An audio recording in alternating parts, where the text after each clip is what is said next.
Welcome, everyone.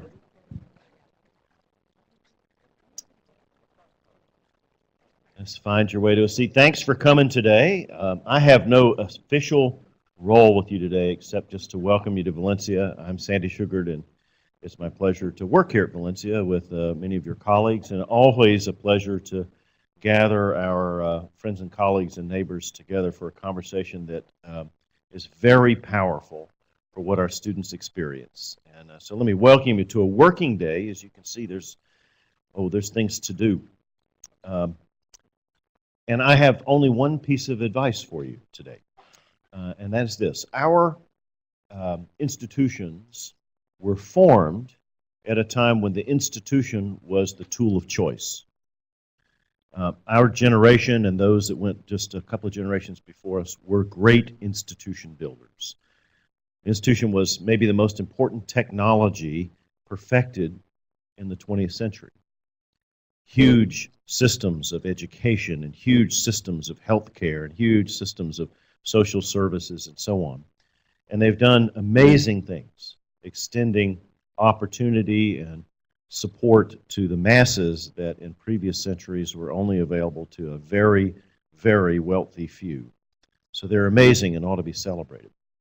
But I believe we've entered a new era where the institution needs to step back and commit to a different paradigm, and the paradigm is network.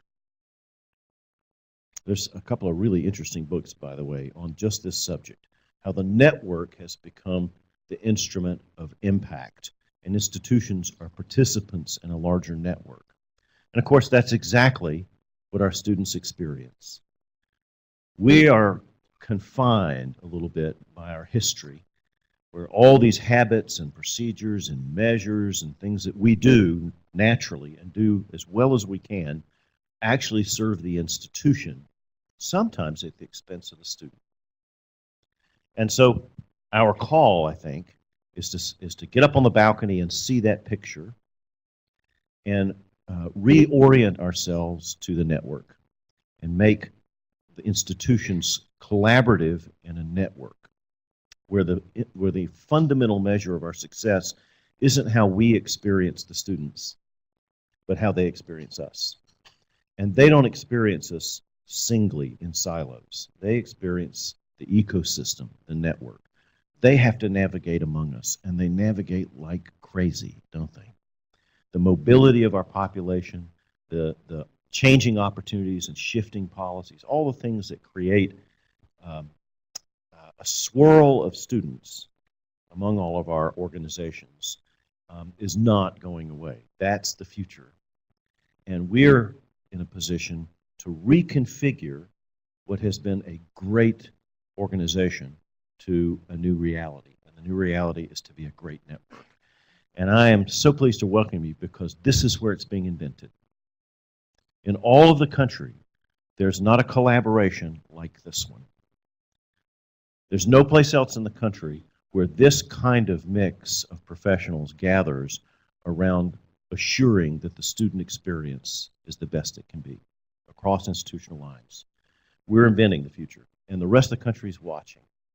And I'm grateful at this 8th annual conversation about this work that we're beyond the getting to know each other and beyond the polemics and beyond the policies and deep into the work now, where all those details that they experience as a big deal are being rethought and reconfigured so that they get served well.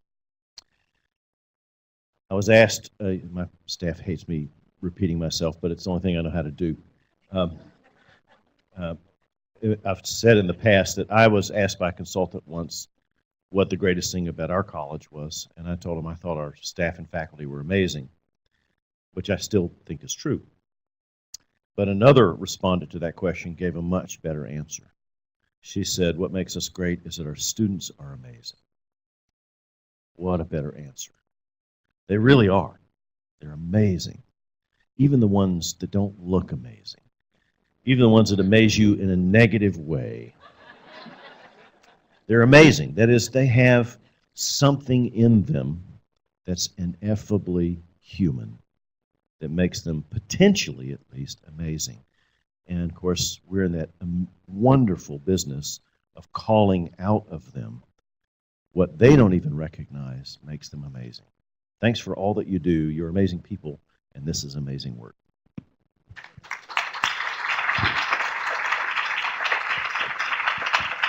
Thank you very much, Sandy. Welcome, everyone, this morning. Yeah, okay, good. Just want to be sure. I'm Jeff Jones. I'm the Vice Provost for Regional Campuses at UCF, and I just want to, on behalf of the Central Florida Higher Education Consortium, welcome all of you here this morning. As President Shugart has already said, this is important work. I want to point to a few things that were uncovered a couple years ago at the 6th Annual Summit, and Sandy was kind enough to summarize these at the end of that summit. They did emanate from remarks made by students during some of the student focus groups that were held, but basically, Sandy summarized these with 5 Ps. First of all, place, a sense of community, connection, and involvement. Second, pathway, a structure for success, intention, clarity, coherence, focus, and purpose. Third, a plan, personalization of each student's pathway, defining the individual steps. Fourth, purpose, a deeper relationship with the world. And finally, person, someone to champion a student to success with authentic interaction. And I think the work that you're about to do today will only continue to build on those 5 Ps.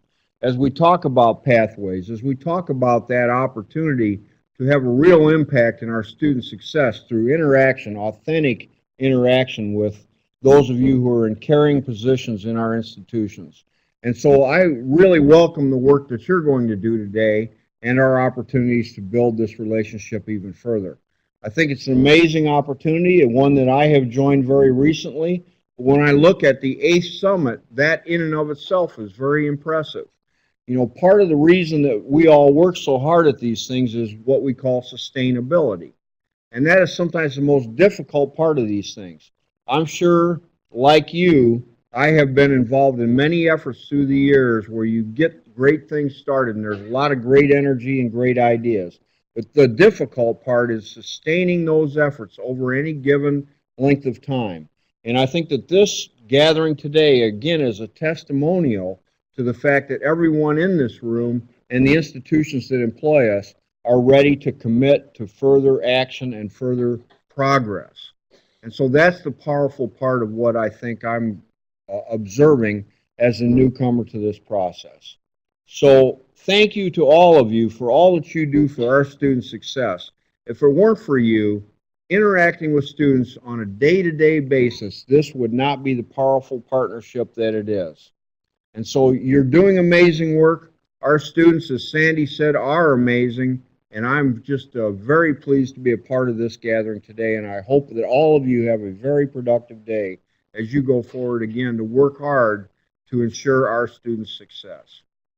With that, let me introduce to you Vice President Joyce Romano from Valencia College, who is going to say a few words about our keynote speaker this morning. Joyce?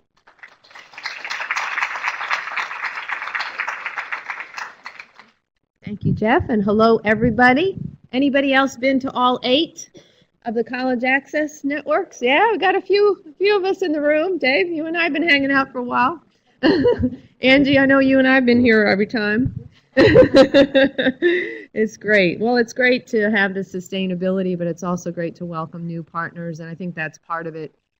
One of the metaphors we've used at Valencia over the years is that it's kind of like a train, but it stops, it started at one point, but there are stations that it stops at, and there's times and opportunities to welcome other people on board and to join and to, set the track in the new direction together, and that's certainly been the metaphor that we want to use in our consortium. So thank you for everyone who could attend today. I'm really excited to introduce a friend of mine. I first met Deborah Santiago in 2011. I had the opportunity to attend the Excellencia in Education conference, which is held at the end of September, early October every year in Washington, D.C. I'd recommend it. It's an excellent forum for discussion of very practical and aspirational ideas of how we can help more Latino students achieve in higher education and beyond. And so I was so inspired when I went in 2011 that in 2012 we took the opportunity to actually apply on behalf of our Direct Connect Consortium for their awards that they sponsor annually. And we were welcomed and so pleased to have won that in 2012 in the community college category. So we, submitted it from Valencia, but really in the application reflected that it was really the work of the entire consortium. And I'm sure that's part of why we were selected, because it was much bigger than one institution. So then I had an opportunity to go the second year and not only receive that award, which was very nice. They have a beautiful awards ceremony that's actually held in the Capitol building in the U.S. Capitol, one of their rooms I had never been in before, and I'll probably never be there again until I go back there. I mean, who gets to go in there except folks who have wonderful influence, such as Excellency in Education does. But anyway, so one of the things that struck me about Deborah when I first met her and heard her speak is her passion and her energy and her laser-like focus on data and what really makes a difference in helping students achieve. And I thought, this is a woman just like me, just after my own heart, So we became friends from that. But just more formally, I want to share that Deborah A. Santiago is the co-founder, chief operating officer, and vice president for policy at Excellencia in Education. For more than 15 years, she has led research and policy efforts from the community to national and federal levels to improve educational opportunities and success for all students. She's well published. She's been cited in many publications. She's a sought-after speaker, and it's just really amazing that she was able to come to be with us today and fit us into her schedule, and we really appreciate that. So let's welcome Deborah Santiago. Work with students. As Joyce said, I've been fortunate enough to be asked by other places to present. I was in Alamo Colleges in Texas for their Student Success Summit Thursday and Friday, and then this Monday I was in Kentucky, and Friday I'm in Florida. And what I appreciate, outside of just being outside of DC, is really working, talking, and learning from people who are working with students directly. I do work in DC. The kind of work I do, and I'll tell you in a minute about it, really necessitates that I reside there. But to do our job well, I think we have to understand what's happening in a very contemporary environment with the students of today, not those of us who are in DC and went in traditional pathways and, think we know the answer to everything, but talking to people who are really working with students so we can translate those stories up to have better policy rather than creating policy that then is compelled and forced down. And so the value of me getting on the road is really hearing the stories, the examples. I always learn something, and I will be here for a little bit. Hopefully, I know I will learn more about the kinds of work that you all are doing to make a difference for your students. So I appreciate that. I know people have said thank you already, but I want to echo that because what I take back with me is what keeps me heartened about fighting the good fight when I'm in DC and we talk about scale and we don't see the faces of who the students are that we are trying to help, maybe not always doing so. So I want to get a sense of who's in the room because I know this is a Consortia Plus and there are multiple institutions here. So could I just see by show of hands, who's here from one of the school districts that's working on issues with students? So a couple of hands, good. See, I love speaking in the morning because it's early and people actually are responsive. In Kentucky, I was the last speaker at 3 o'clock, and trying to get people riled, I had to talk about bourbon and the Derby. But so good, a couple people from school districts. That's lovely. How about from the community colleges that are part of the Direct Connect and others? Also, really good representation. Great. And from our universities here in Florida, what's going on now? Okay, great. Okay. See, if I had had you say by voice vote, I probably would have gotten really loud stuff, but that's good. Also, it's interesting perspective, a little bit more of our university and community colleges and our colleagues at school districts, but thank you all from the school districts for being here. Because one of the things I found so impressive about the efforts and we've been looking at Florida from a policy perspective and institutional perspective as an organization since our start 10 years ago, is the ability to align and connect with our K-12 system in ways that, rather than having institutions of higher education blame K-12 for not preparing students, or have K-12 blame higher ed for not preparing the teachers that they get, that rather than having finger pointing, they're actually working together. So to see some of your colleagues in the room from K-12, I think is always a wonderful thing to do, especially since the reality is, while we bifurcate issues, really for our students, they don't see any of that. They just want to feel like they're getting support. So to have you here is great. Those are the kinds of things we know work. Too often we just aren't doing them. So I wanted to see if I can talk a little bit about the work that I do at Excellencia in Education, give you some perspective, kind of the lens that I use in looking at what makes a difference in student success, why it matters, and then explicitly why we are taking the approach looking at Latino students as part of a whole. So give you a little background, and then I want to talk a little bit about again, from that national perch, some of what I see as student success strategies that might be effective, some of the trends we're seeing, and then, as Joyce so kindly said, acknowledge that I am a data nerd. I embrace that very much so, and I want to share with you just a little bit of data that we've captured at the national level. You're going to get a pre-release. We're having an event on Capitol Hill on Tuesday, but we're going to share with you in advance, because you've invited me here, some of the data we've seen in Florida as a way to try to compel action. So that's my goal. So let's see if I can get it done. And is there anybody? I'll make sure I'm paying attention to time here. So maybe we have time for a little bit of Q&A. Is that right? Okay, great. All right. So Excellencia in Education. Organization, we're intentionally bilingual, the name, Excellencia in Education. Does anybody know what Excellencia means? Okay.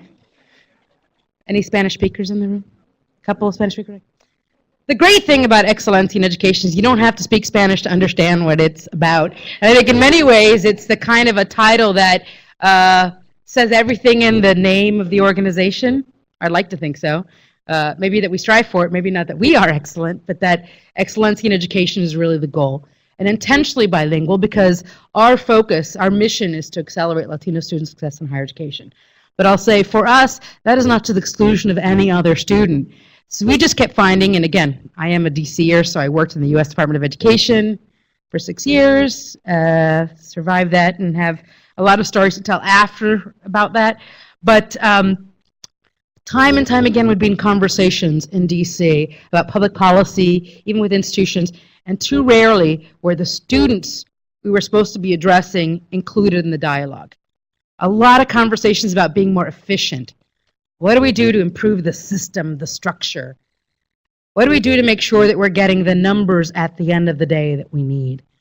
And, I'm not going to pretend for me, I kept thinking, well, what does this mean for the students that I know that are most vulnerable? What would that mean to me when I was getting started as a first-generation college goer whose parents told me from the beginning I was going to go to college, but they had no idea how to help me beyond that, outside of making sure the aspiration was in my brain that I was going to do it.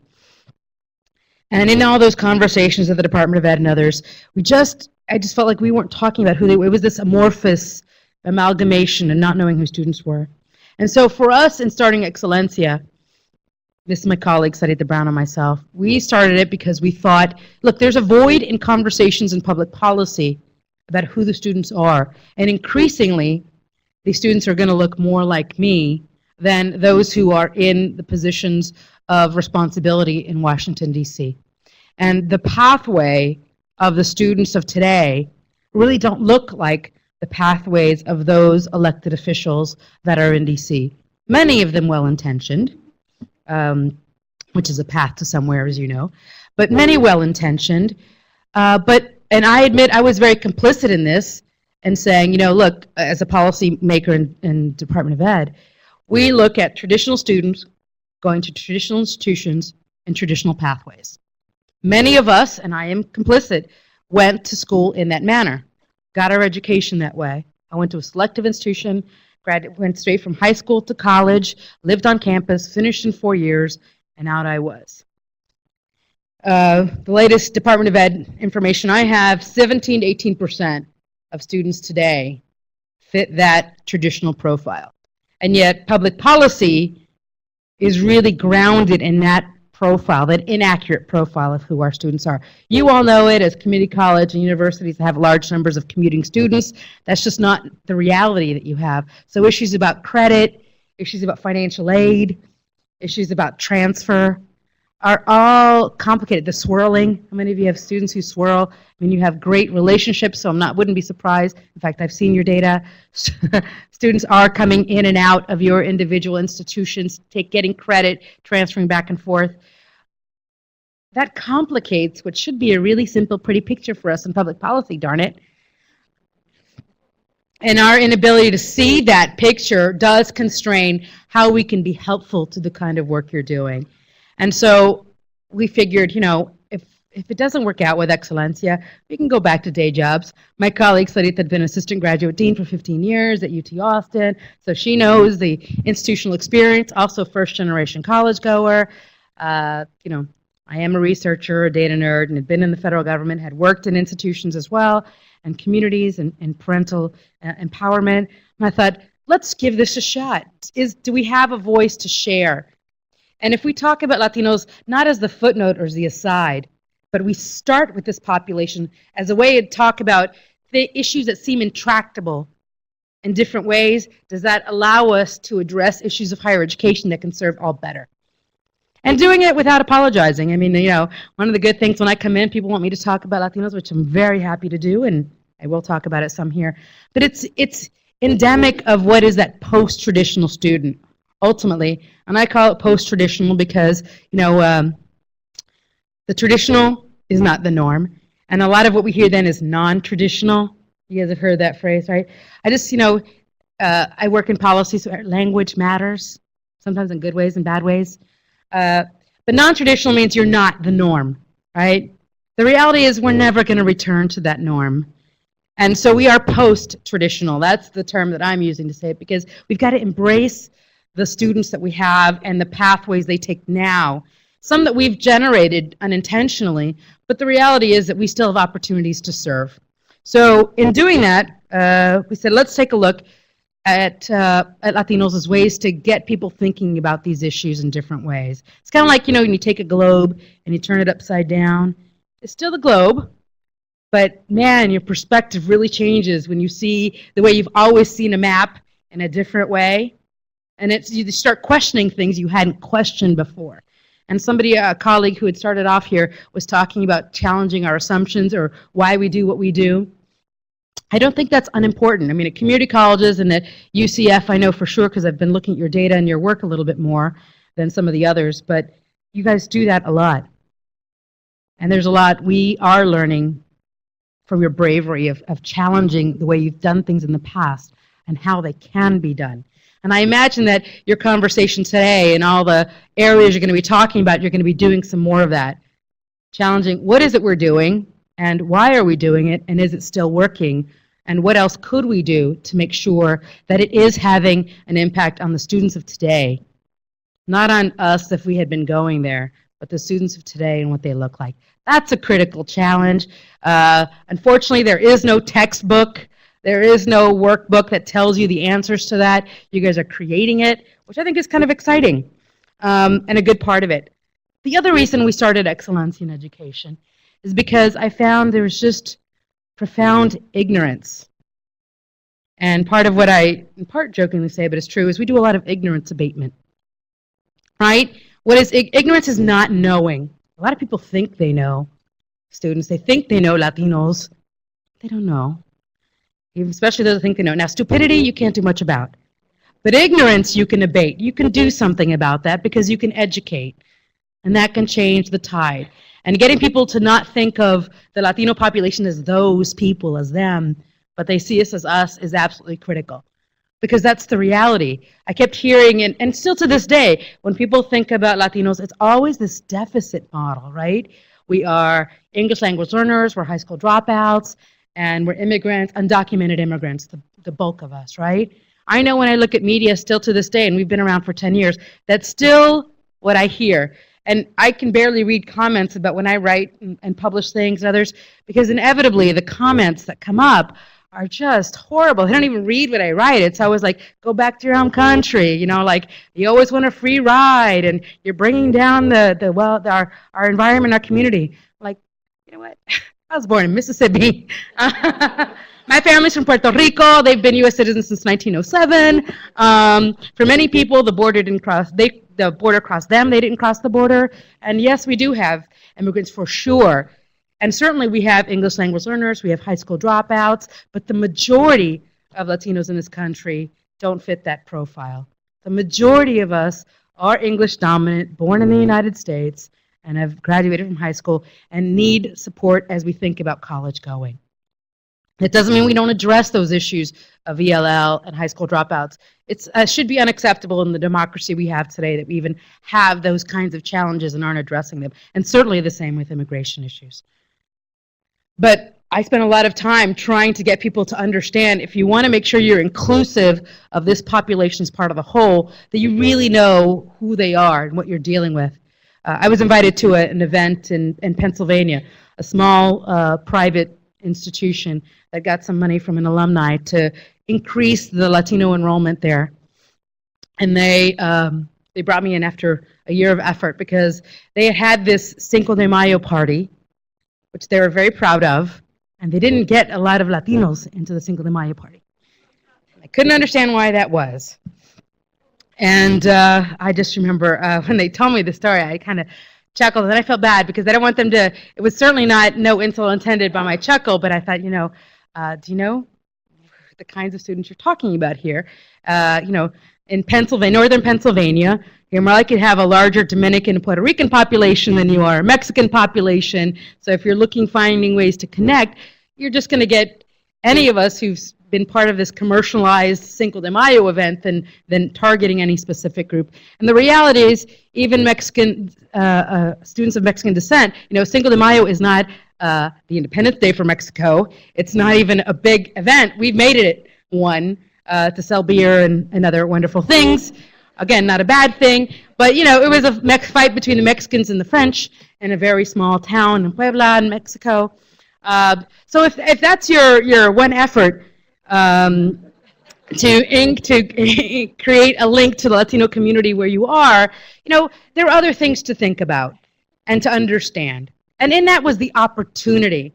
And for me, it's really big that rather than focusing on serving our populations from this deficit and crisis model, which is often how we frame things. I work with a lot of reporters, and they always want to approach this from a crisis perspective.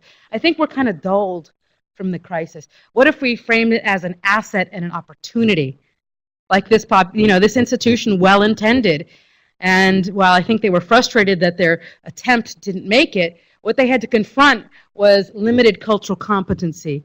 But they were really brave enough to invite someone in to help have the conversation so they could think about what was an appropriate strategy and approach to bring students to their campus, because their interest was genuine. And again, it reminded me when I was in college, I went to a relatively selective institution. There were 17 Hispanics on campus. It was a campus of 3,500 students, so very small, liberal arts college. It was smaller than my high school. I remember well-intentioned, and I say this because I don't want to denigrate ideas or attempts, but knowing who we serve, whether it's at the policy level and what I try to do, or knowing who we serve that you all are trying to do on your campuses and the students that either walk in your door or that you got to find a way to get in your door, because if you're just waiting for them to come to you, you're not going to get them all, is really important. And I was in college, again, well-intentioned. My RA said, trying to be inclusive. We've got all these things we're going to do, and Deb, you can do taco night, and you can be responsible for that. And then we've got, I'm like, I don't know how to make tacos, but I'll figure it out. But my family's from Puerto Rico. I'm not Mexican, although 2/3 of Latinos are of Mexican descent. So I don't think it was a really bad assumption that they made, but it just spoke to these unheralded assumptions about who and what I was. And I can tell you, I can make a mean taco today, but at that point I didn't know. and the opportunity it provided, first for me to learn how to do it, but second to educate them about, this construct that is Latino, because it is a political construct, right? Hispanic, I know, is often used here, and I use the word generally interchangeably, because, I think it's a little bit less than wording than understanding what the construct is, but these are people from 23 different countries of origin. Yesterday, I was at an event with the Asian Pacific Islanders, and I was speaking on the panel on some research that had been done. And, they represent people from 48 countries of origin, and they don't even have language in common. So I'm like, well, see, you always think it can be harder. It's a challenge unto itself. But making sure that we're focused on who the students are, how we can serve them, what do their needs and strengths look like, because it's not just about their needs. How do we take advantage of the strengths they bring to enhance the educational experience of all of our students is our ultimate challenge. It's sometimes hard to do because we're so crazed trying to do more with less, which is, I think we constantly get that, cutbacks, and you've shown success with these little resources. So that means you don't need any more money, right? We've cut you back and you've still shown success. And I think, the reality is if we're not already close to the bone, we're pretty much there with a lot of the institutions that we've been working with. And I appreciate, again, my background's in economics. I look at the data. The numbers are getting better from state budget perspectives, but they still aren't anywhere near the need and the growth of the population that could benefit from a college education. Not just those traditional 18-year-olds, but our adult students, those that tried years ago and didn't succeed for many reasons, making sure that we're going back and addressing them as well. Our veterans who are returning and need the opportunities. All those are challenges of students that are different from the profile we traditionally focus on in higher education. And the challenge we face, and again, I acknowledge my background's in economics, but is, we get pushed for more efficiency, and yet education is a human enterprise. And to be effective, you might not be efficient. And what is efficient is not always effective. And how we balance that efficiency and that effectiveness to do right by our students, I feel that tension every day. And I don't even work directly with students, but the stories I hear, the institutions we try to promote, and the programs and departments making a difference, it's a very visceral, it's a very real thing. And that tension, sometimes it can be healthy, sometimes it's straining, and I get blurry-eyed about it sometimes. I can imagine, what helps me in the federal policy levels to think, I'm not even working directly with students. When you get 40, 50 students going through your office with their stories and the need that you can only start to match, how do you keep the energy and find the zeal to keep advocating for them in a system that's hard? That's what keeps me going, as I think at the national level about what we can do and the students that matter and why it is we do it, and to get out of DC so that I can remember that, because the currency in DC is very different. It's not about the individual student story. It really is. It's also at Excelencia to be that intermediary. We don't provide direct service provision. We're not a membership-based organization. We really are serving and in a manner trying to create a bridge, a national platform that can say, if you want to serve these students, look at where it's happening, look at where it's making a difference.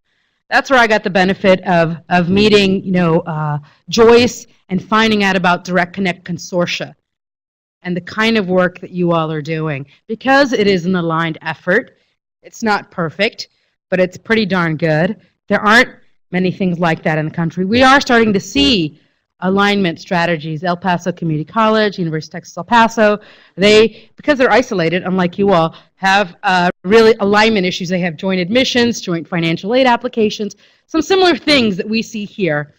And what I appreciate most is that their efforts are student-centric.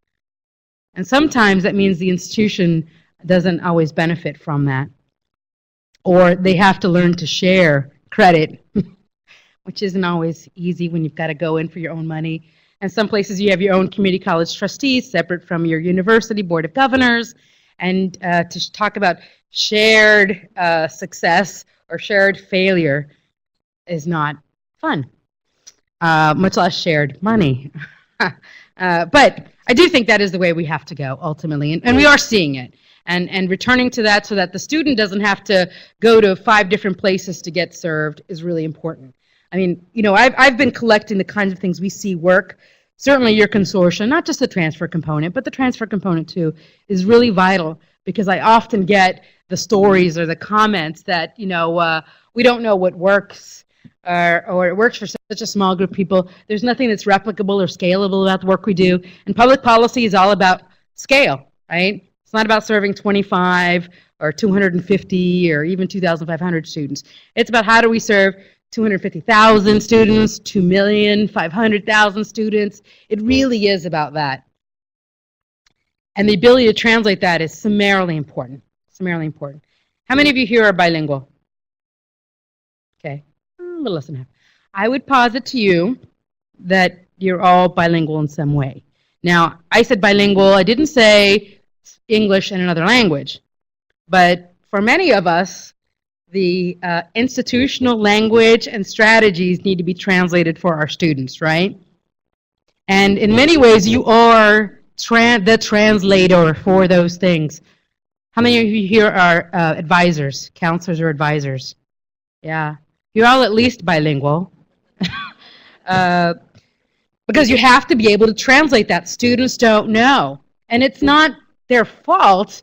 We have a relatively complicated system. So you have to figure it out yourself to serve them, and then you've got to translate in a manner that works for them. I, in part jokingly, say that I am trilingual. I speak Spanish, English, and data. And, you know, the ability to switch my head, my brain around either a language or another language is important. When I'm in D.C., everything is acronyms. How many of you have been to D.C. and you know everything is an acronym, right? What's the POC here and the IHEP and the, you know, NSHEMS, and then people say, could you tell me what that is? I'm like, oh, you're an outsider. Like, I don't know what the acronym stands for anymore. It's been so integrated into the way that I talk when I'm in D.C. So I would posit to you all that the value added you bring is also the ability to translate for your students and back up to your administrators, and for you who are administrators, often to your elected officials and or funders and others. And that's not an insignificant challenge. It's not always appreciated, but it is there. So that translation is not insignificant. One of the ways I'm able to do some of that and stay real with the in the policy work is to stay looking at programs and departments, what works. So what does Excellencia do? You know, I was at NSF yesterday and they were talking about, you know, Excellencia being a think tank. Like, well, we do think. We try to think at least. But we're not a research entity in toto, right? We're not just churning out papers for academic value, although I am academically trained and I appreciate that. But we're also trying to find how do you inform and compel action? Because I believe strongly that data are only as good as they're used. How do you get people to think about issues they haven't thought about, and then offer what can work once you've raised it to their attention? Because for many of them, they just haven't thought about this. Sometimes it's just that benign neglect, and the opportunity you have to educate them about that, create and really compel allies you didn't know you had because they didn't know it was an issue. You can create, and that's part of what we try to do. So, you know. I'm going to share with you a couple of things we do, and then I'm going to share with you some data, and then I think we'll have a little bit of time questions. We'll be done, right? So, you know, see, I get, sorry, Joyce, you said I have passion. I'm like, how do I fit it in, right? So, one of the things we try to do is what Joyce mentioned, examples of excellence. How many of you have heard of examples of excellence? Okay, it's all a very small handful. Thank you for raising so proudly that our colleagues over here. Yes, I've heard of it. So we're a small shop. We just hire 2 people. We are 8 people strong in Washington, D.C., although many people say, I can't believe you're that small. You seem so like you have a larger footprint. That's because as when Joyce introduced me, I'm the co-founder, I'm the chief operating officer, I'm the VP for policy. It's all right here. You all can appreciate that because I know you all wear more than one hat yourselves, right? So I had worked at the Department of Ed, and they have something called the What Works Clearinghouse. Does anybody access the What Works Clearinghouse at the Department of Ed? Okay, Joyce, you have? Okay, so a couple here, sorry. So for those 4 cats that have looked at it, I don't find it's very helpful.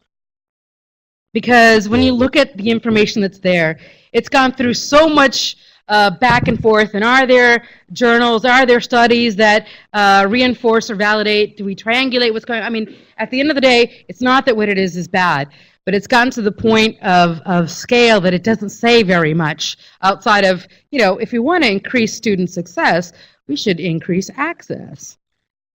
Well, that's great. If we want to increase support, we should fund institutions more. That's an aspirational goal. I don't see that it's really concrete, right? So with a small shop, and I will say when we started this, we started Examples of Excelencia, let's see, we're 9 years ago. We said, look, and by then there were only 3 people, Excelencia. We should emulate that, I can't complain about things if I'm not willing to do something about it. So when I tried to look and see, and I talked to the researchers from the What Works Clearinghouse, I said, do you know if this works for Latinos? And they gave me this convoluted answer about looking at the footnotes and the methodology, stuff, and I can certainly read that kind of stuff. But the reality is, they just needed to say, we don't know. And rather than saying, we don't know, because we don't disaggregate our data, they just, gave me this academic answer, when you start glazing over, like, are you still talking? I can't believe that. So we said, let's do it. If we want to find what's working for students, let's just put out a call out for nominations. We called congressional offices, relationships we have. We talked to institutions we've been working with from the outside. And then we just started a national campaign, 3 people. And we said, you know what, let's get it out there. Let's find out what's working. We don't presume to know, but by talking to institutions who are making it happen, sharing their information, we will be the place where people can go if they want to know what they can do to serve Latino students. And I say that, I share that with you not in any egotistical way, but to say you can lead from where you are. We were 3 people strong with an idea. We didn't see where it was happening, and so we created it. Weren't sure if it was going to work or not, but we knew it was the right thing to do, and that eventually people would come along. So we had 5 nominations because we kind of threw it together, and it was great. It was a very small group that we spoke to. We kind of released it for the National Association of Latino Elected and Appointed Officials. And then the next year, we partnered with NCAN, National College Access Network. And we had a bigger event and release there. And, just last year alone, we had 165 nominations from 22 states, DC and Puerto Rico. 2 years ago, we had Direct Connect was honored. Because here's what we asked for. Not just what you're doing to serve students. And I will tell you, I don't think any program we have had nominated has only served Latinos. But amongst those they serve, they can tell us that Hispanics are doing as well or better than others with their data. That's a success story. And I can tell you that the majority of these programs and departments are not institutions, because no insult intended, but I don't think any institution is getting it all right all the time. But the programs and departments that we've taken a look at rarely get any national attention, rarely get attention within their own institution. Like, the presidents don't know that these kinds of things are happening. And so for a national organization, and I'm grateful beyond words that we have the kind of credibility in the national platform to do that, we end up promoting programs within a department, within an institution, in ways that they haven't even gotten attention for. We send letters to the presidents of the institutions congratulating them on the programs and departments within their institution. You'd be surprised what an impact that has for, programs doing good work. Because we know if you get an additional $1, you're going to invest it in your students. You're not going to invest it in marketing and evaluation of practice. But we do require there is evidence of effectiveness, that you have some kind of data. When we started, we'd get a lot of testimonials. Students like, this has made a difference in my life. This is wonderful. I love to hear that, but I'll just be frank with you, in Washington, D.C., that doesn't hold a lot of currency. Not to invalidate what students' experiences are, but again, when we're talking about scale, I need to know it's not an individual student. I need to know that it's more than that you've paid attention. So if you've not heard of examples of Excelencia, but you think you have a program or department that's doing good work, I would encourage you to nominate. Actually, nominations close April 25th, so timeliness. And if you're just thinking about what you can do to serve your students better, I mean, you'll find a lot of what your institutions are doing are already on there from different places. It's been helpful to know. We've got what we call the Growing Works database. It's free. I mean, all of our stuff is free, right? So you can log in and you can find promising practices that might be appropriate, relevant to you. Because we certainly know that what works at University of Houston might not work in, Central Florida. But you only know when you look at the issues and what are common strategies overall. We do that kind of thing. The other thing that I want to mention to you is that the pre-release. So we do a lot of data because this is critical to ignorance abatement, right? But we hope it compels action. So on Tuesday, in 2 days, the 15th, Tax Day, we thought, let's give another news story. And let's not just make it all about taxes. So we have this briefing on Capitol Hill where we are releasing 50 state fact sheets on Latino college completion. It's actually 53, but 50 sounds a lot sexier when you're trying to get there, right? So it's 50 states, DC, Puerto Rico, and national picture.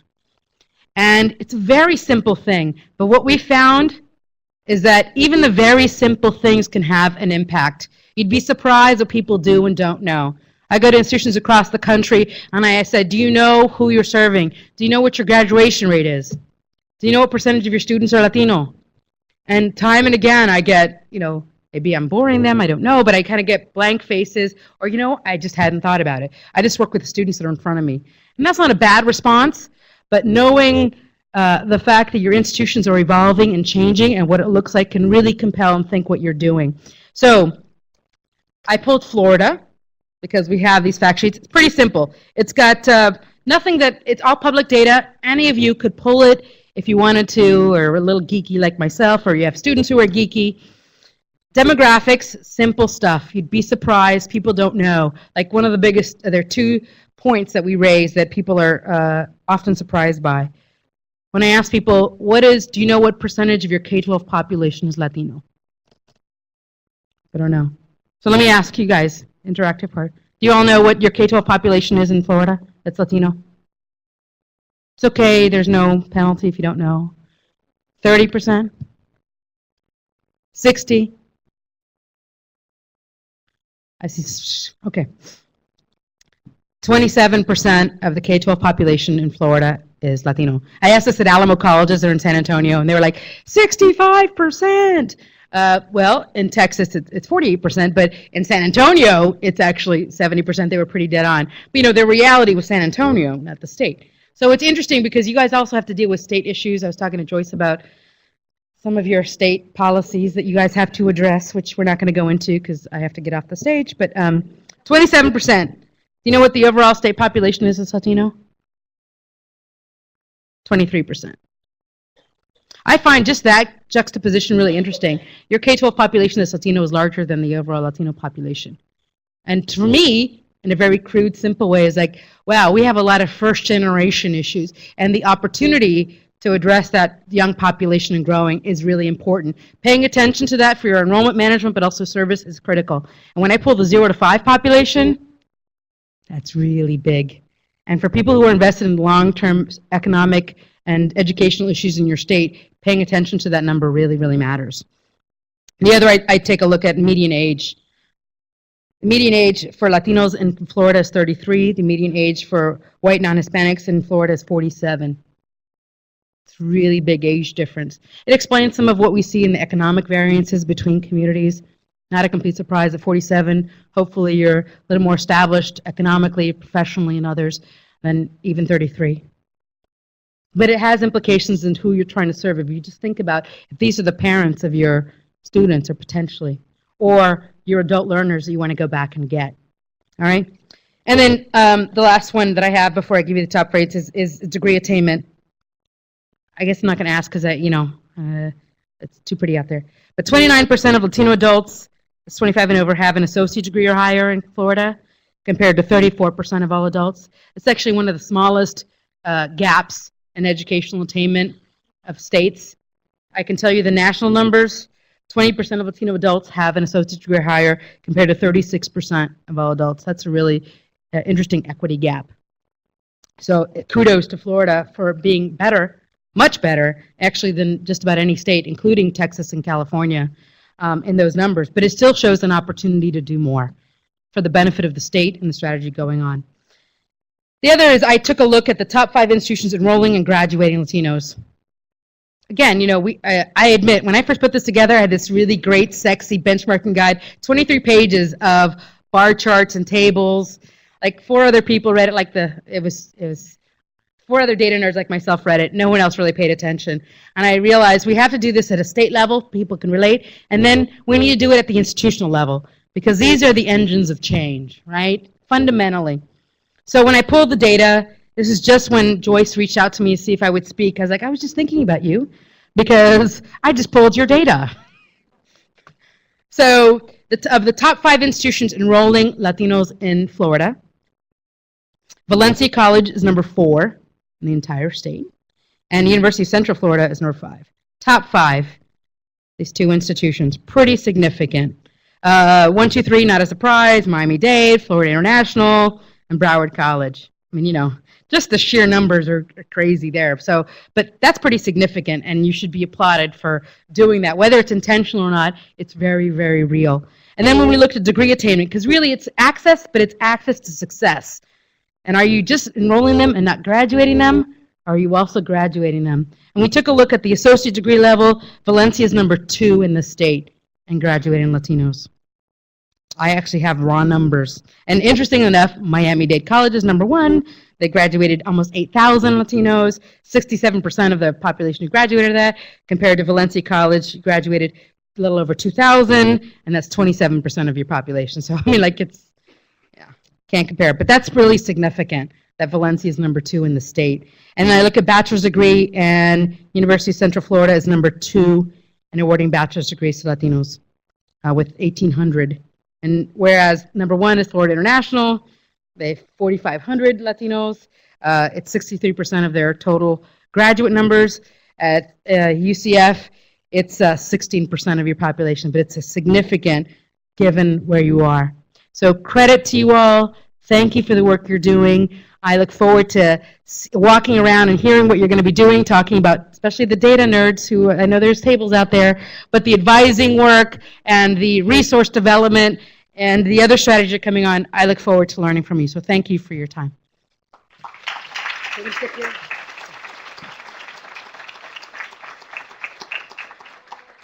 So if there are any comments or questions? I know you said you don't want to talk about Florida policy, so. I mean, I can, but, you know, I'll just, frame I this leave, in a- so it's okay. I'll frame this in a larger way. Talk about developmental ed Yeah. and Latinos. So about 40% of Latinos in the country have taken some developmental education. So that's the national number, to put in context. Does anybody know what it's like in Florida? No? You should find that out. Unfortunately, I don't know that the veracity of the number, I mean, the certainty of the numbers are less clear, but I see overall you have a very high percentage. I mean, I see almost 52% in some numbers. I've also seen as high as 68%. So I'm not sure that those data are as accurate. What I know is you have a lot. And it's not just Latinos that need developmental education. And the challenge we face is that because there have been some programs nationally, some that have not been effective, where students just perpetually cycle through DevEd and never make it past DevEd. There is a large movement nationally, as you all know, Complete College America and others. You know, we work with Complete College America. We are on opposite sides as to their strategy for this. Rather than finding ways to fix and improve it, which we've seen a lot of Achieving the Dream colleges try to do with data, the push for many is just to get rid of it because it's a cash cow, it's never ending, it's a disservice to students. All of those are framing issues. And I feel really complicit in some ways because I try to frame issues as well to get people to act. So there's real concern. The reality is that whether people like it or not, because, we're paying twice to educate people, which is often what we hear for those that are opposed to it. The reality is that if the system has failed us once and we don't have an opportunity to help them the second time around, ultimately I think we are punishing our broader community for it. Maybe we're punishing the students as well. Not maybe, we are. But withholding investment, I don't think makes anything better. And I worry about what we will see with the data in the long run, that I think good intent in efforts like Complete College America and some of the work that, and certainly the policy passed in Florida, I'm hopeful that it will have a good impact. I see it from an institutional perspective, and I'm concerned that having to redo everything you've done, especially in community colleges where we often have to have intrusive advising and mandatory efforts because our young people and not so young people, because our adult learners too, aren't really sure the pathway and aren't sure where the support services are, is a challenge. Maybe it's a challenge we'll be able to conquer, and I hope so. But I think by getting rid of something doesn't, and I know in Florida you're not getting rid of it, you're just making it optional, they can opt out. It'll be interesting to see, because I really do love to be proven wrong, but I'm concerned that by making things optional, our students just don't do it if it's an option. We are working with Palm Beach State College, and they have a high Latino enrollment, but it didn't reflect it in the numbers they had, in their enrollment numbers, when you tag by race, ethnicity, and they couldn't understand why. And they had a very large unknown. They found out that while they had a large Latino population, students weren't identifying as Hispanic, because if you identified as Hispanic, they were required to be asked what their native language was. And if they put Spanish, they were required to be tested in fluency. And as someone who didn't start speaking English till I was 5, the idea that by putting that my native language was Spanish and requiring me to be tested for my English fluency was abhorrent. I don't blame students for not identifying as Hispanic. The institution was then suffering because they couldn't apply for a Hispanic Serving Institution grant, Title V grant, because they couldn't prove they had student enrollment. They didn't think about the institutional policy that they had instituted that made it a penalty and dissuaded students from even applying and acknowledging that. So they had to do a campaign with students. Talk about, they almost doubled the amount of money that they had to spend to try and get students to fill out that information accurately so that they could apply for resources to get support. So I just, I think, and I've been very guilty as a policymaker and as a policy analyst of looking broad scale without thinking about what it means to implement. And I really, really hope that what Florida has done and innovative can really help guide us in constructive ways about what works. If this works, I'll be the first to say, awesome, that's great, let's take that in, or more importantly, let's see what Valencia College and Miami-Dade and others are doing to accommodate an optional opt-in, opt-out strategy and see if that's making a difference. And if it does, I'll be the first one at the national level to say, this is how it needs to happen. But I do think we're challenged by that. Thanks. Deborah got to hear my tirade as I was driving her today. And those at Valencia No, it's not just have heard me before, so you can imagine what the tirade was. But one of the things I wanted to share with that I think Deborah's point is well taken, is that it really means all of us have to be very diligent about disaggregating our data along gender, race, ethnicity, as we look at the impact of the DebEd changes. So we all have and to make age, sure, if you can. and age. We all need to make sure that we do that very diligently. And one would assume the state of Florida is thinking about that, but I do have to say I was on a phone call last spring around this time when this was all cooking up, and a number of us, Laura, you might have been on the call with me. I mean, Julie Alexander was filling us in, and I said at that time, I said, has anyone pointed out to the senator how this is going to impact students of color disproportionately? And the response was, he said, he has been shared that information. He says, no, it won't, because everybody now has a right to fail. So if the public policy perspective is that we have equity in public education in the state of Florida, then that's a whole nother set of ignorance that, we have to work with as well. So that's, that's the way it goes. So we're going to make a silk purse out of a sow's ear, right? We've already done that. So we're You guys working do that every forward. So, day. anyway, other And we learn questions? from it, so that's good. Other questions? I have one. Yeah.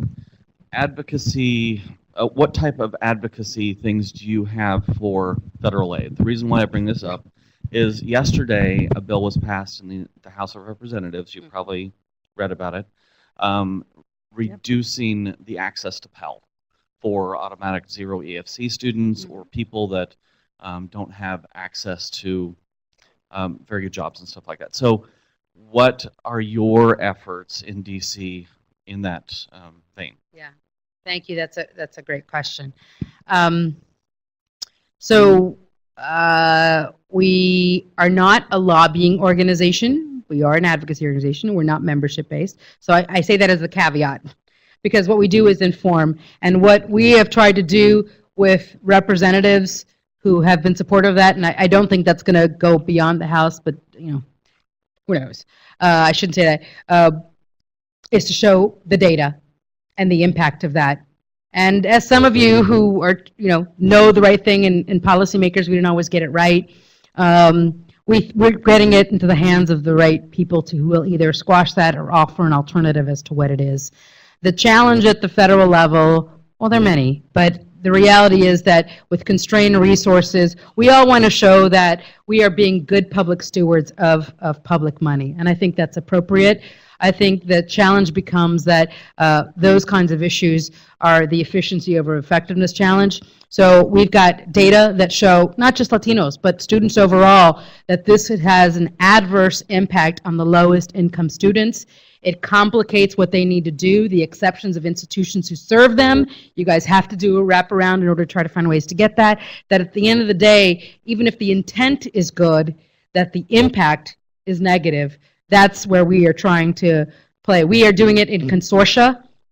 Rarely do we, just like I appreciate the consortia idea you have, rarely can you get anything done in DC as a national nonprofit in isolation.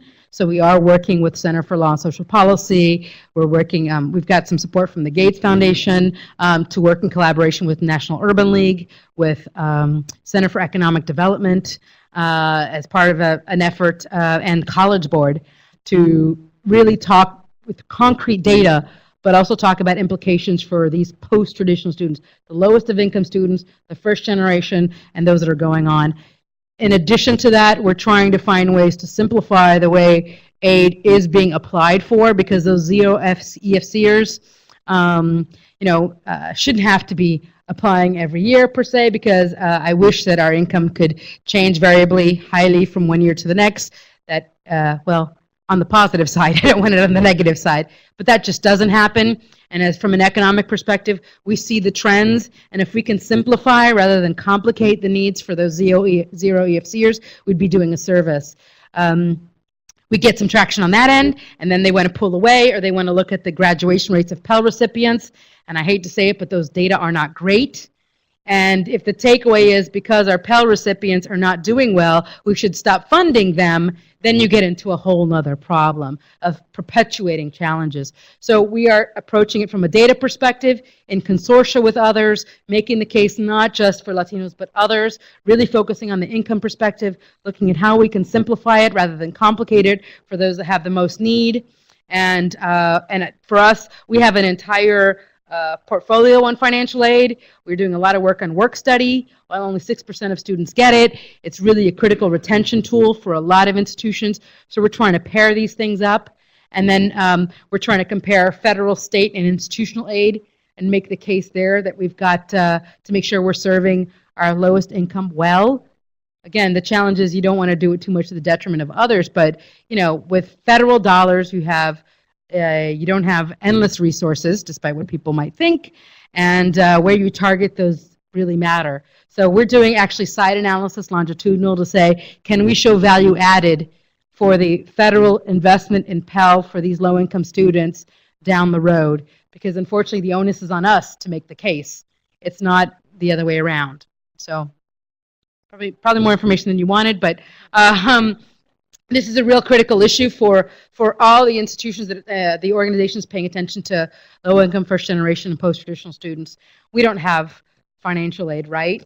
I think we are trying, and talk about federal policy, but tracking Bright Futures in Florida and what's going on here is its own dance. But no one asked me about that, so I'm not going to make a comment about that. At the end of the day, I get on a plane and I leave. You guys have to live with it. So, it's not necessarily a bad thing, but I would just be quiet.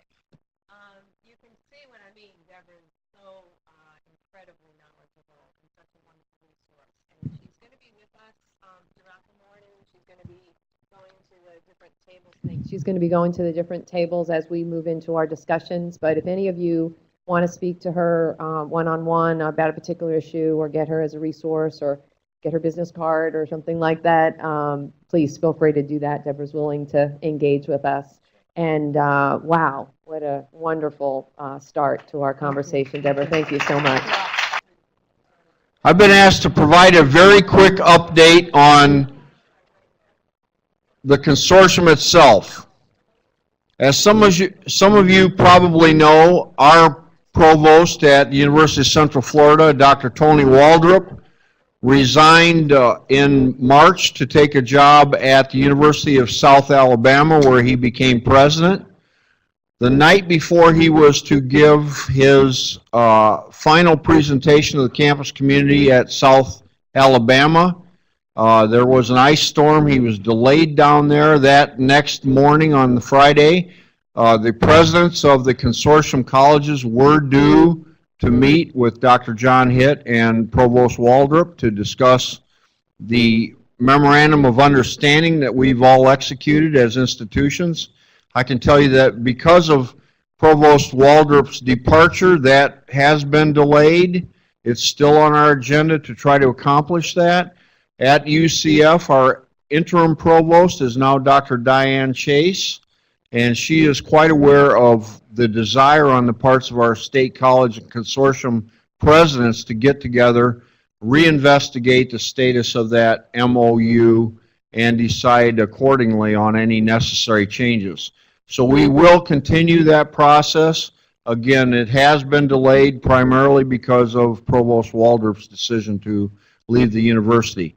But I promise you we will come to some sort of conclusion on that in the near future. And one of my jobs will continue to be to try to coordinate that effort. It's now my pleasure to introduce Professor Mike Hampton. Mike is the chair of the Interdisciplinary Studies group at UCF.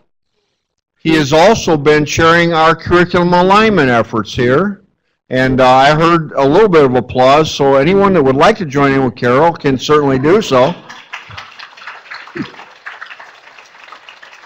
Thank you for your leadership abilities, Carol. Mike? Thank you, Carol. I owe you, and everybody else too. Good morning. What a fun meeting this has been so far. A whole room full of friends. I'll be very brief. Just want to give you an update on the curriculum alignment so far. The chemistry, math, biology, and physics group have been meeting for some time and have aligned the various classes at the subject level. And of course, the people participating are the really high-level driven, dedicated people and are doing these things. But it's a small number of people participating versus all of us who are teaching. So the next thing we want to do is start getting this known and implemented broadly. So in order to do that, we've worked out a survey in each discipline, and it's been tweaked and now has been sent out to all of the group members for final testing before we send it out to everyone in the vicinity who's teaching or managing teaching to see who is subscribing to this, and if not, why. And also to see if we can get more people involved in making the decisions. The more people we have involved, the better it's going to be. So now we've tested it pretty much, a few more days of testing, or a few more weeks, I guess, and we'll be ready to send it out to start getting data and getting more people involved and hopefully getting implementation to occur. The other thing that we've done this year is last October we welcomed advisors to the group, and what a fantastic thing this has been. It's opened up a whole new realm.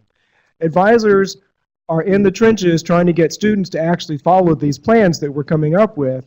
And I didn't realize that the other thing that you're having to do is act as parents. And so you need more information and more support than we ever knew. And there's also the feedback that advisors are giving on the sticky points. We don't know where students are having the emotional difficulties. What are the fear points? Where are they dropping out? Where are they trying to drop out? And we're learning that now. The other thing that, well, you get to be the parents as well, because students, they never listen to anybody but other students anyway. That's been since time began. But they definitely don't listen to their parents. They don't listen to faculty. When there's a problem in the classroom, they're going to their advisors. And so advisors need more information on the courses to help them with that issue as well.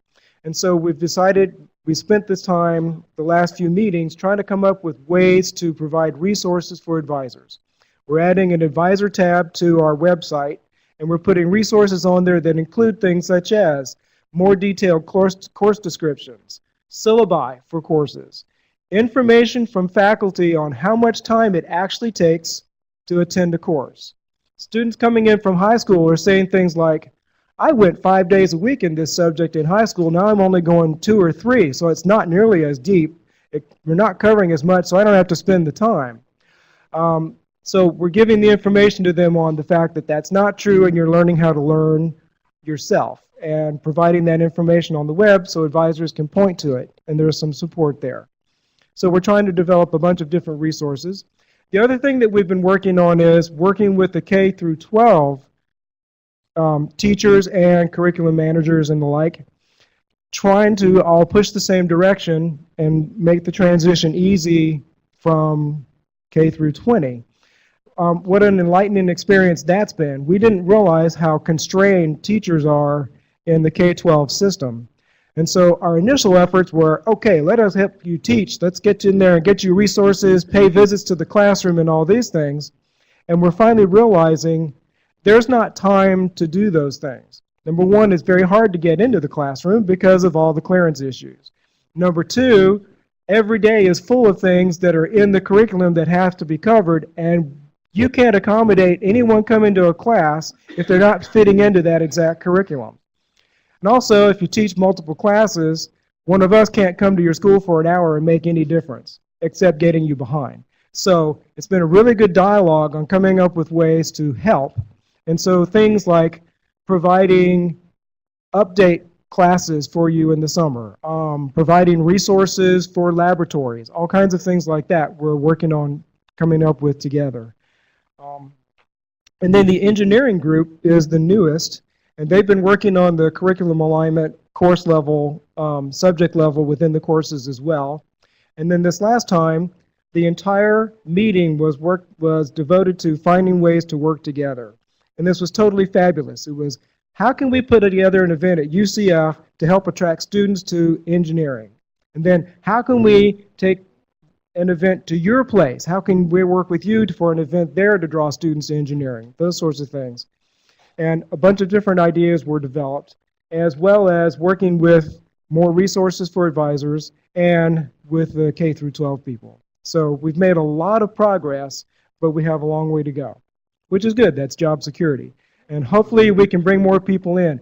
Anybody you know of who might be interested in participating, please encourage them to join us. The bigger the meeting, the better. If we start having trouble finding rooms big enough because so many people are joining us, that would be a delight. I told you I'd be really quick. So, thank you.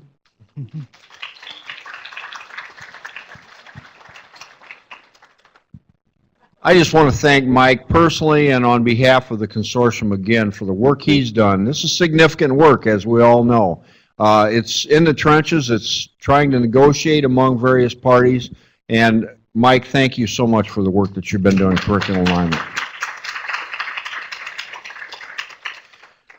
Let me cover briefly the templates that you will have, or I understand that you do have in your packets, some questions to ask in your work groups today as you begin to discuss these things. First of all, assign some roles for your discussion, and you see the document before you.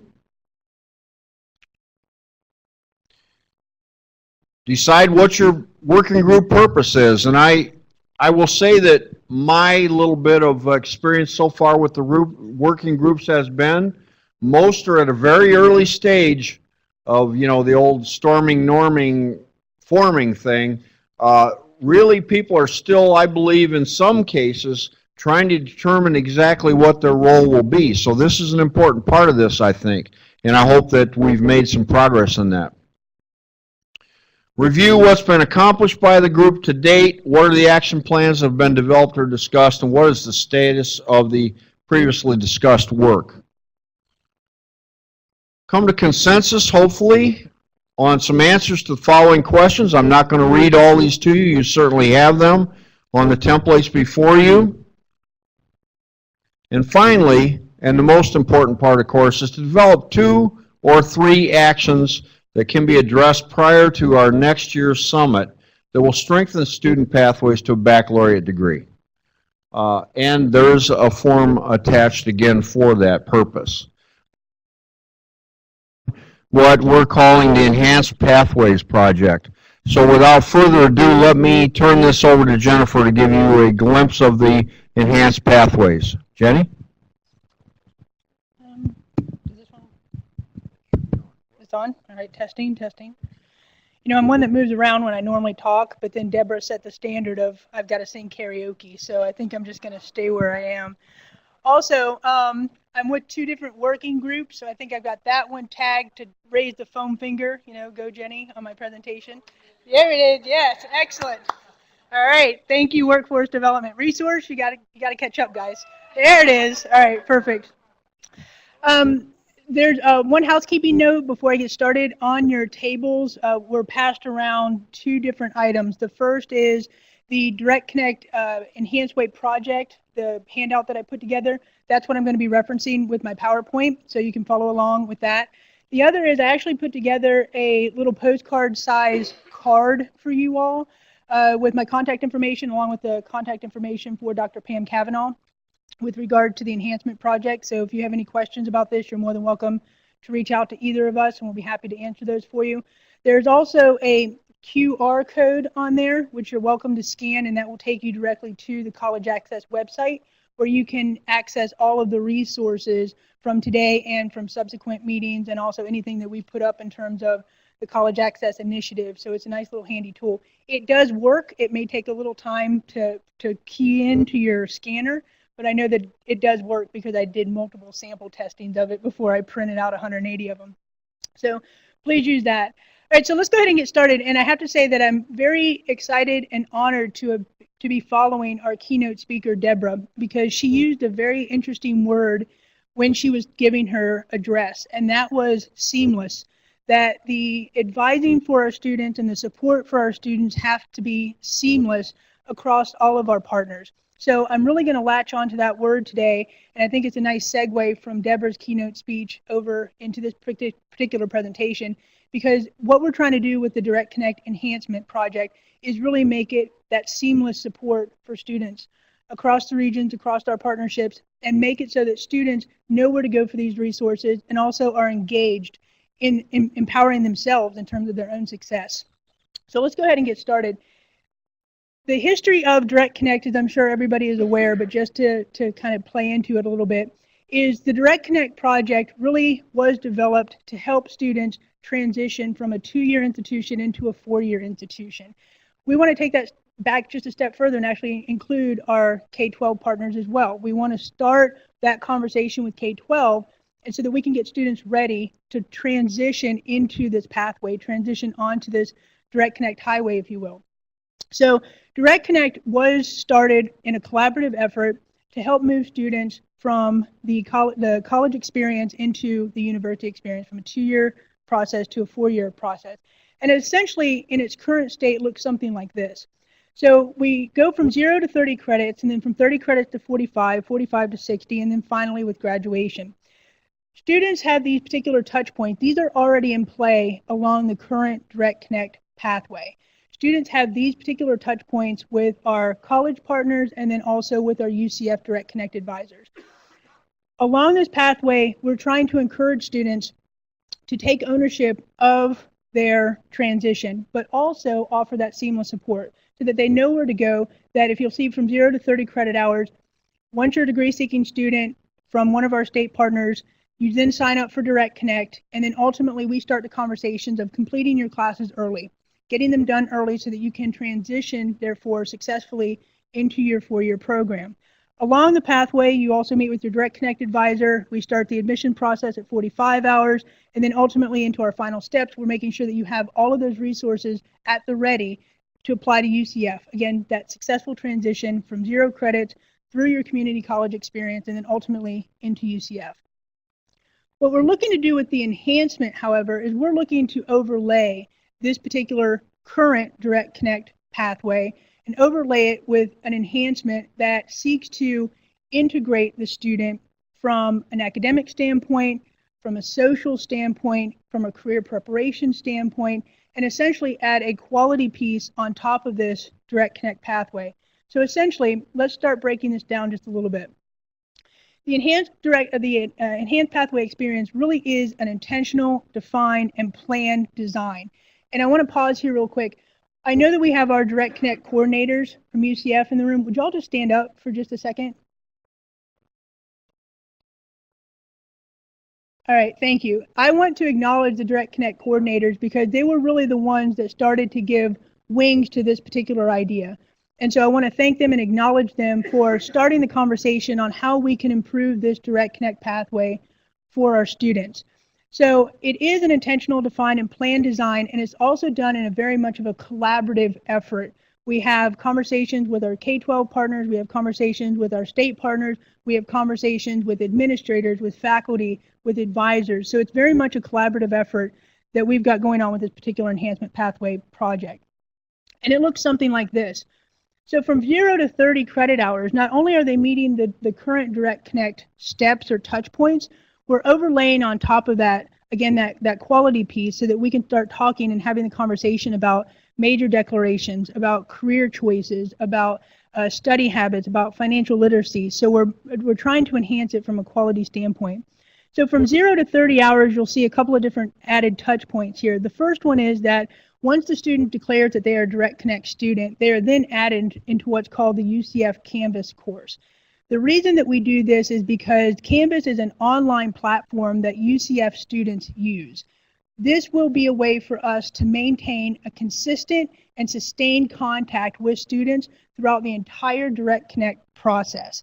So there, in this Canvas course, not only will the students be added, but also the advisors from the state partners and also from UCF. So that there's that online access to students, and students have that online access to the advisors. So again, it's a consistent and sustained effort throughout that entire pathway. When you see create a Credly account, this is a badging account. We're going to talk about digital badging and how we're going to overlay that into this particular enhancement. So that's forthcoming. But the student will have to create what's called a Credly digital account badging account.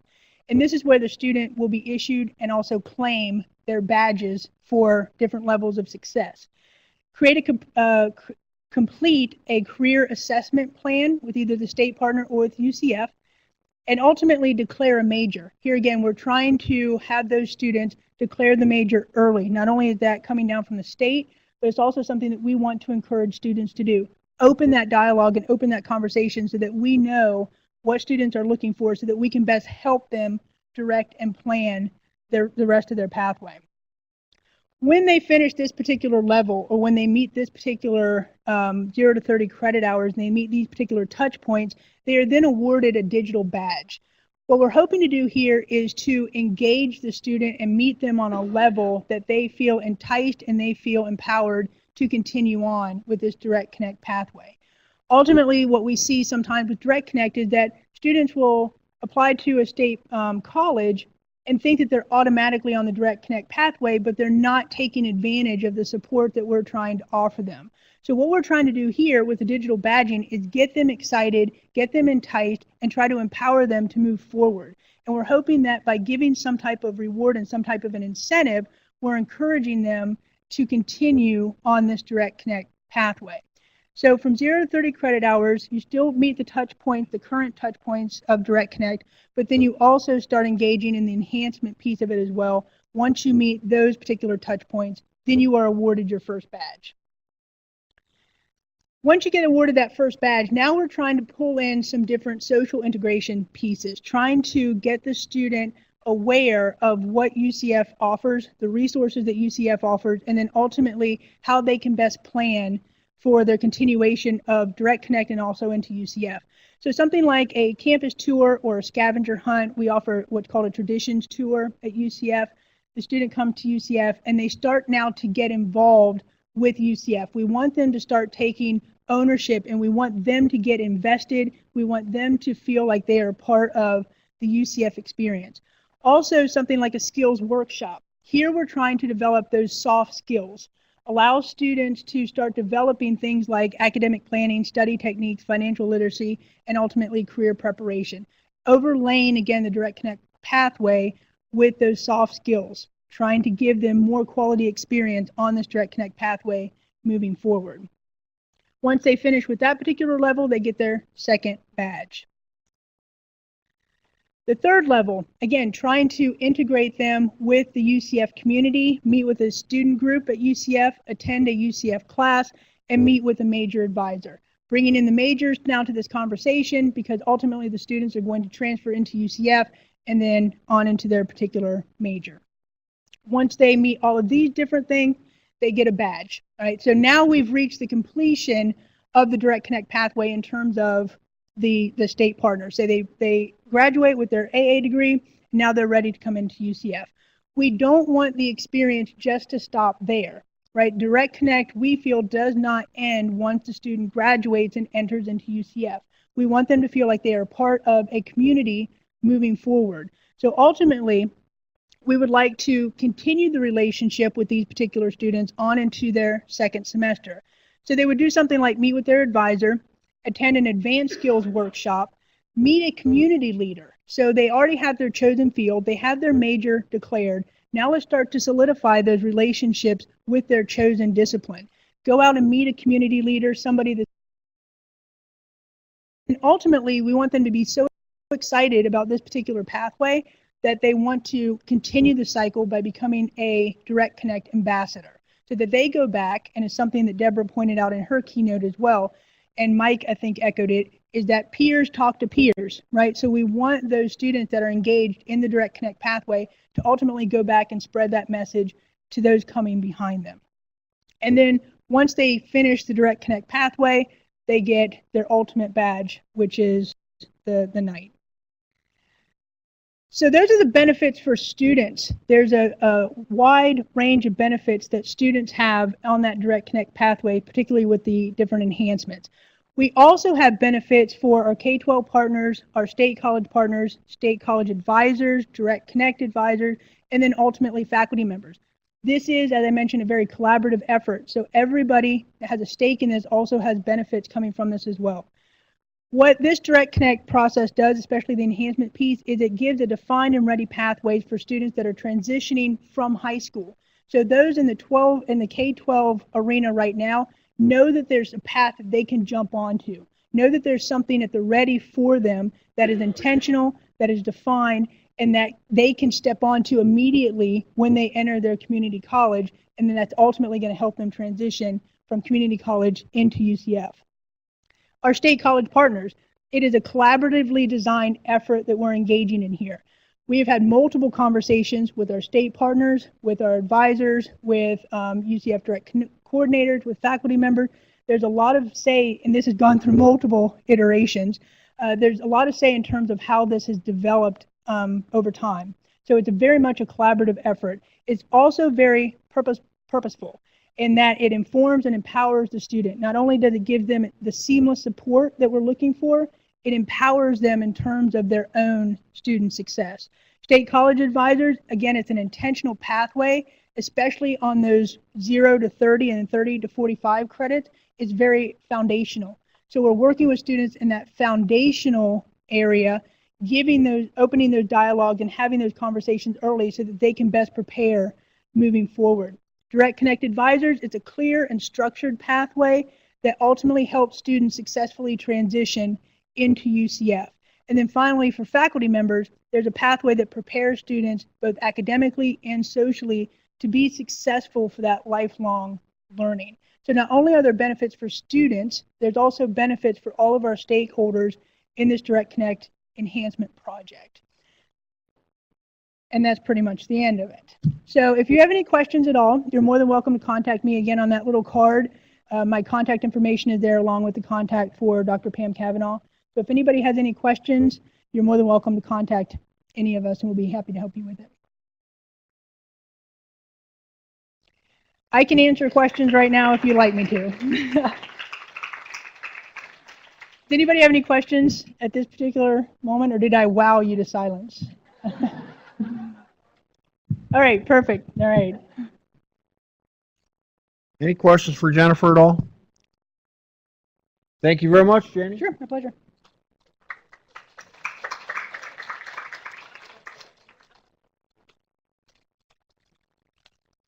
Okay, now you're all stars of the show.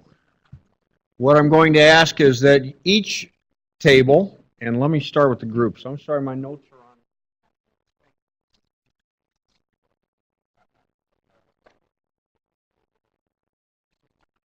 First, all of those tables who are in the data networking groups, could you show me your hand so I know where you are? That's it right here, right? Okay. Okay. What we would like you to do is report at least one action item. In fact, we would like you to report one action item that you come up with. And so if you could, please, a reporter. Just what the item is? Yes, please. Okay. This group has been inactive for a couple of years, so our big goal for the year is to get organized and get meeting on a quarterly basis again. So first thing, we need to round up some colleagues. I will take responsibility for rounding up the IR folks from Florida College System, and Tom Hoke is going to take responsibility for the public school system. And we are going to meet in August for our first meeting and talk about data that's available, how we can share the data, take a look at the UCF feedback report, and talk about additional data that we might want to see. And just get connected, get moving. We're going to review the work that was done previously, the data model that was developed by the previous working group. And we're just going to make this a regular part of the Direct Connect experience. Thank you very much, Susan. Any questions for the data group?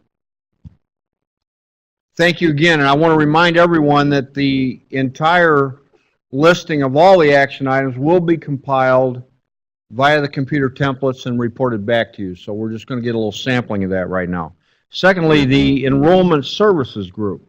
One of the things that this group came up with was to have a data share meeting.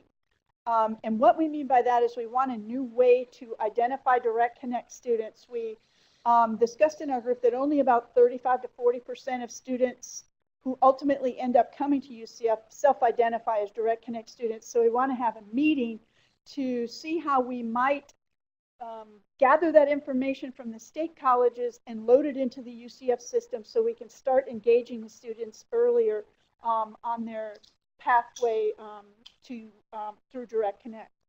And the other thing that one of our action items from our last meeting of the group was to discuss reverse transfer.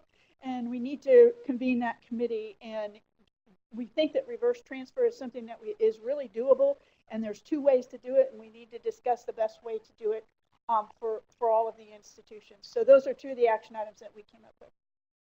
Thank you, Deborah. Any questions for that enrollment management group? Great job. Thank you. Resource development. I was trying to find my notes because he took it on a jump drive, so I'm going to wing it. The first thing that we need to do is identify one contact from your organization. So we have a list of folks from the state colleges. We need K-12. We're asking CareerSource. So we're going to have a small leadership team come together, and we have some of those contacts, but not all of them. So if you would kindly identify someone, if you have not already done so, from your organization to sit on that group. One of the things that we did was what we will share with you is many of you have great ideas about what you need in your group. And so what we have done is we've put together what we call a project idea worksheet, and we'll share with the groups. And that will be a conduit for you to get your needs to the resource group. There seems to be some disconnect. The other thing that we're going to do is ask the co-chairs to sit on at least a couple of phone calls when we have our quarterly meetings. And then that way we can also share information and get information back and forth. Okay? Is there anything else? And we'll be using our wiki on our webpage to host that project idea worksheet. Okay? Thanks. Thank you, Chris. Any questions? Thank you very much. Workforce programs. Good afternoon. I'd like to thank the Academy for this award. I'm sorry, wrong speech. Wrong speech. We have had a chance to actually meet 2 or 3 times, and we've agreed to meet every other month. And so our next meeting will be in June, right? It'll be in June. And we have looked at a 3-phase approach for our 3 work items. We're trying to look at the beginning, getting students into the programs, what do we need to do when students are in the programs, and then connecting them to the workforce.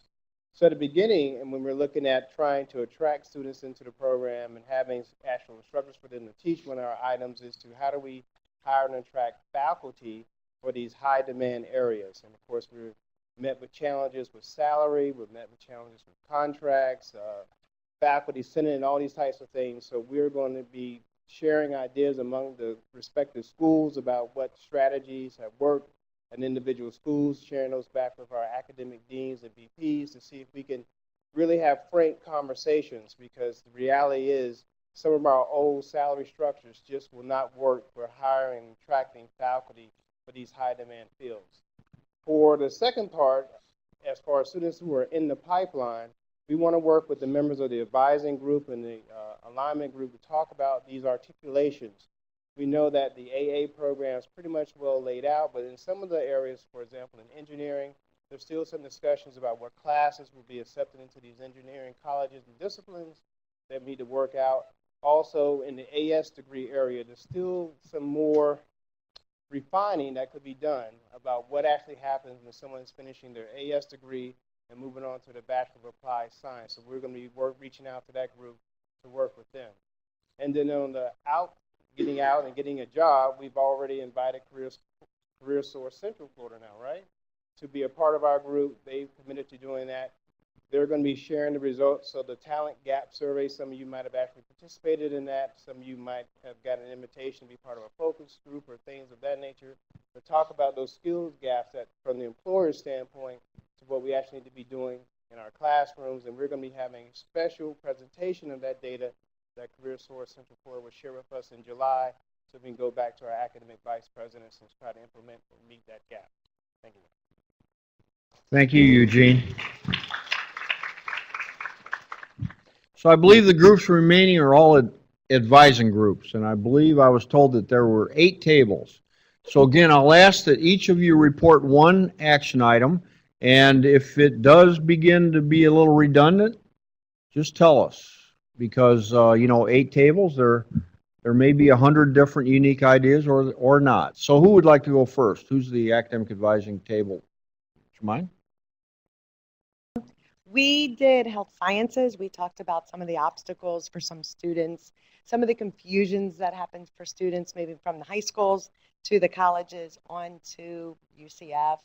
One of the biggest ones, and I know at our school, is students get confused between our advisement and UCF advisement on whether they're allowed to take their chemistries and organic 1 and 2 chemistries at our institution and will be accepted into the medical school over at UCF. So there's been some confusion. However, with the inaugural meetings, with the work groups that are going on, some of that clarification has been worked out.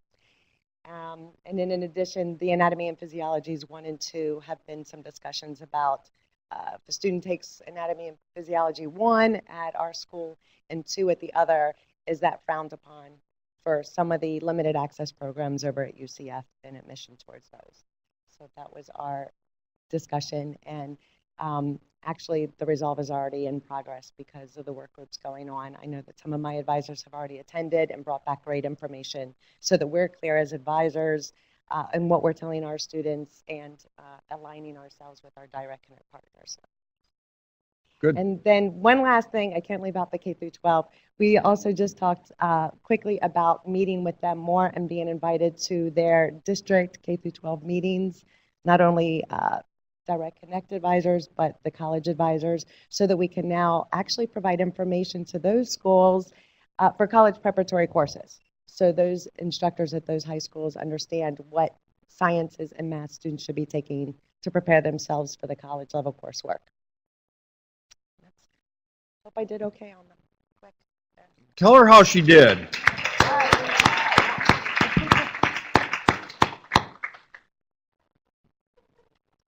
A wonderful job.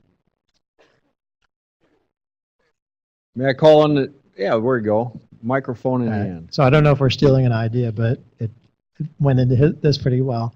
So we were thinking before we saw this, having, I'll use the UCF ambassador tag, is what if we had to go to the state schools like a day fair kind of thing where you could have like an enhancing the pathway experience right there on your state campus, and they could actually go through these different be added to the UCF campus class, create a digital badging account.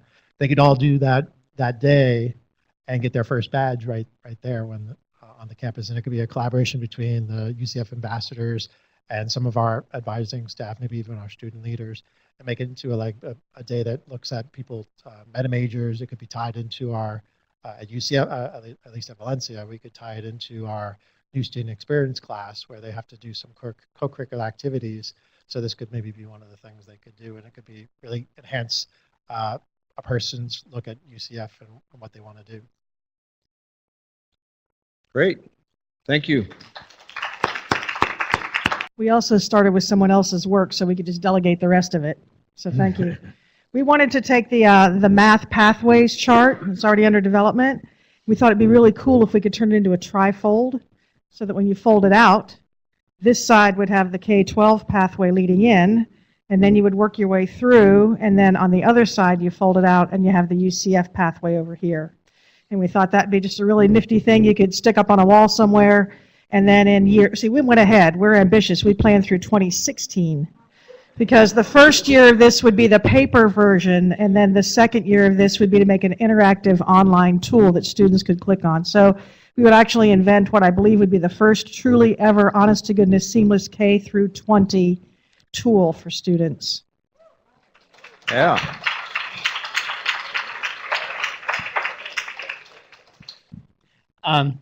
We had, one of ours was very similar to that, so I'm going to do the other one, and that is develop a form or sheet or online to show students the differences between the different levels of education.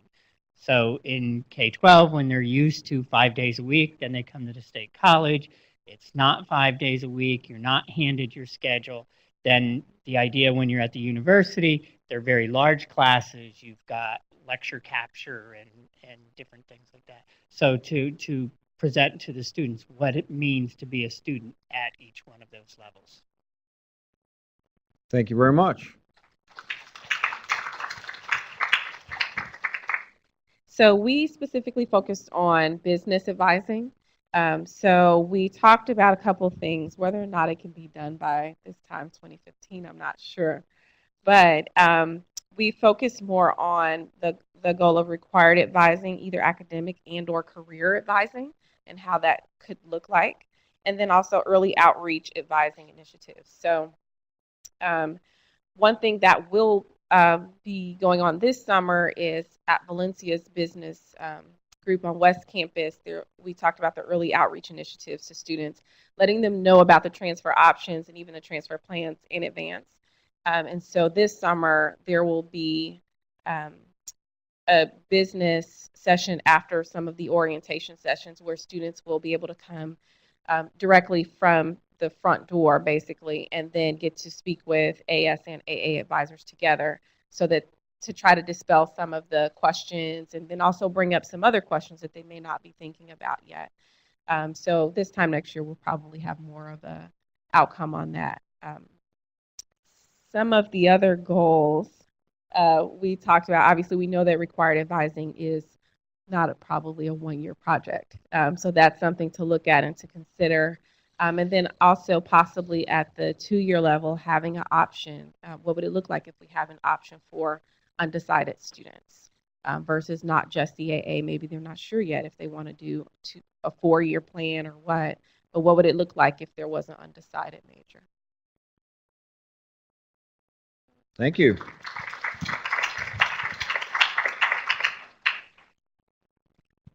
We'll just talk on one point because we were just in general advising and alignment. And one of the things that stood out to us a little bit were beyond course descriptions, some of the hidden skills needed by the students in those courses.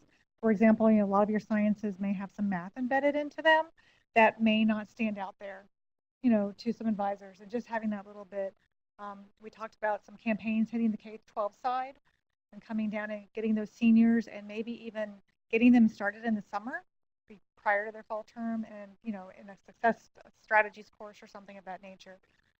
You want to add to that? And the second part, we thought we would partner with UCF and work with those students who weren't invited back to UCF in an advisement strategy to keep them in the higher education or on the higher education train, you could say. Good. Thank you very much. We focused on STEM advising alignment, and we got really kind of specific. One of the things identified was at UCF, they are in the practice of assessing students' chemistry level before they determine which sequence of courses is appropriate. And we thought that it would be important for the 2-year colleges to be exploring that as an option for their individual sites. There may be a cost involved in that, whether the schools would absorb that or we would pass that on to the students. Obviously, we'd have to research to determine what that is. That would have to go through each individual school's curriculum committees and things of that nature if we're talking about changing course prerequisites. But we thought that that would be useful to help students to hopefully repeat less courses, get appropriate placement, and really find the path that starts them out with the most potential for success. Thank you very much. One of the great benefits of today was just having a table full of advisors. Well, they kept me on track, first of all, and they were really great. But we had a robust discussion around what exactly it is that we need to be communicating with one another. And what we discovered in that process was simply we need to meet more. Ironic that we want another meeting, but an opportunity for our K-12 partners, our state colleges, and UCF to come together and talk about curriculum changes, transition issues, student success, in ways that maybe we don't take the time to right now. We oftentimes in our local areas might be able to do that, but not as a whole group. So we actually want 2 different ways of doing that. The first is globally as the entire consortium coming together, maybe once a year, and advisors having an opportunity to connect and share best practices. And the second would be on the local level. So with your districts, state colleges, and UCF, obviously. We want to put a plug in for anything related to training around career development for meta-major pathways. We're really all feeling at this point a lot of pressure and a need for additional knowledge around meta-major pathways. So we just want to throw that. Thank you.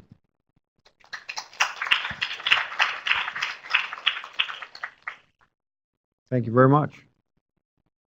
Is last for advising as well, and we touched upon everything. We had great conversation as well, and our number one focus was opening up the lines of communication. We also talked about the distribution list and perhaps a listserv or a shared folder that we could all have access to, and put all of the new changes before the catalog's printed, before registration preferably, so we can all be on the same page. Good, thank you. Again, thank you very much. I want to bring us back to a point that Dr. Shugart made this morning, and that is where we used to be perhaps institutionally centered. His aim was that we now become network centered. And I think we've seen a little bit of that power. I heard, I go back to our colleagues over here who pointed out very directly that they've already overcome some of the misinformation or some of the information gaps that will be very helpful in helping our students be successful in particular distinct coursework. You know, this is the kind of work that goes on when we have these networking opportunities to really sit down and get to know each other and work through these issues. And I'm sure that, again, this is the 8th summit.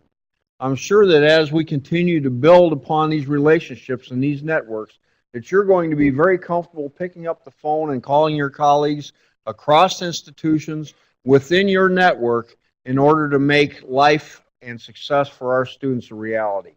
So I want to thank all of you today. I also want to particularly thank, first of all, the steering committee that did so much work to put this event together.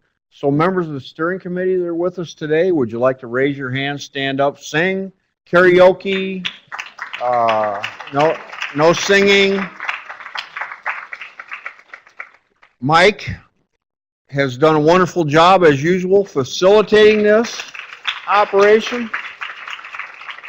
To Jude and Eric and Jeanette and many of the other people that have supported our efforts today through a variety of different ways, and all the other support staff that have played a part in pulling this off. We all understand that a program like this, no matter how big, how small, how local, involves a lot of behind-the-scenes work. So we appreciate all the work that's gone into this. And if you will, let's all applaud your efforts and look forward to next year. So thank you all very much.